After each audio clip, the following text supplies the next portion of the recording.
Never before has the Christian world struggled so much with the idea that women are not allowed to preach to men.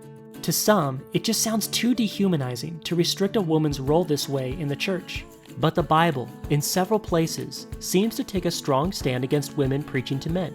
And perhaps the most familiar place is 1 Timothy 2:12, where the Apostle Paul says, "I do not permit a woman to teach or to exercise authority over a man. Rather, she is to remain quiet." We could talk all day about whether this is still relevant for us or not, but have you ever just stopped and wondered, why does Paul forbid women to preach to men in the first place? It may seem unfair to us, but God has a good reason. You see, the book of 1 Timothy is all about preserving the truth of the gospel. This becomes abundantly clear when Paul says in chapter 3, "I am writing these things to you, so that you may know how one ought to behave in the household of God, which is a pillar and buttress of the truth." False teaching began to make its way through Timothy's congregation, and Paul wrote to warn him about the consequences of compromise. The gospel is upheld and preserved by the pillar of the church, and it stands or falls by the way we conduct ourselves in it. One area of our conduct mentioned in 1 Timothy is the role of men and women in the church. This is where Paul forbids women to teach or to exercise authority over a man, and he gives us two reasons why. One is in chapter 2, verse 13. For Adam was formed first, then Eve. Paul points back to creation to show that God made woman after he made man, so that she would be his companion and his complement, not the other way around. If women then exercise authority over men, the church would overturn God's perfect order at creation.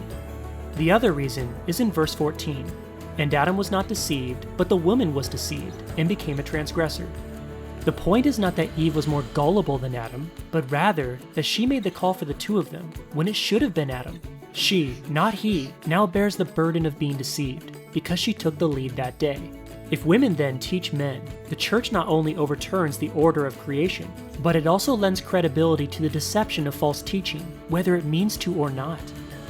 The church then must continue to forbid women from preaching to men. This is not because men are somehow better than women, or even because women are unable to preach. It is strictly because the church must preserve the gospel by its conduct. When women adopt the submissive role God assigned them, the church maintains the order and the truth established from the beginning. In other words, when women don't preach to men, the church takes a stand for the order of paradise and against the false teaching of the fall. Through its stand, the church directs the world to a new creation, the ultimate hope of the gospel.